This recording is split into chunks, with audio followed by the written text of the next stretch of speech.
Hello everyone. आज का हमारा टॉपिक है कर भला तो हो भला। एक ऐसे नौजवान की कहानी है जिसने भलाई करके अपने पूरे गांव को बचा लिया। ये एक ऐसे राजा की कहानी है जिसने अपने पड़ोसी राज्य पे हमला किया और उसे पराजित कर दिया। उसके सारे गांव को चारों तरफ से घेर लिया। जब उनके सैनिकों को भूख लगी तो सैनिकों ने सोचा कि चलो खाते हैं। तो राजा ने बोला कि जिस भी खेत में फसल अच्छी हो उसे जाओ और लूट लो। गांव को लूटने का उन्होंने सोचा।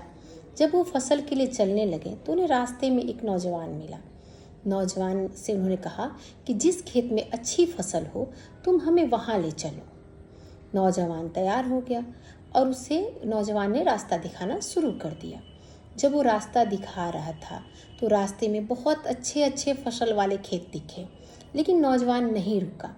चलते चलते एक जगह नौजवान रुका और उसने कहा कि यहाँ से जितना मन हो उतना फसल ले लो और खा लो। राजा बहुत गुस्साया, बोला रास्ते में इतने अच्छे अच्छे फसल दिखे, तुम वहाँ नहीं रुके और तुम यहाँ पे कह रहे हो कि खा लो।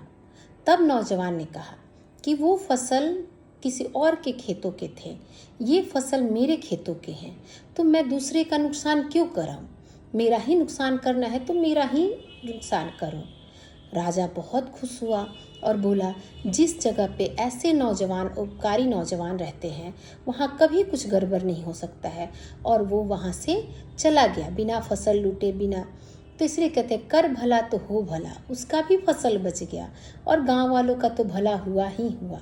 तो नियति साफ हो तो भगवान देखते हैं कि नियत साफ है तो हमेशा अच्छा ही करते हैं। धन्यवाद।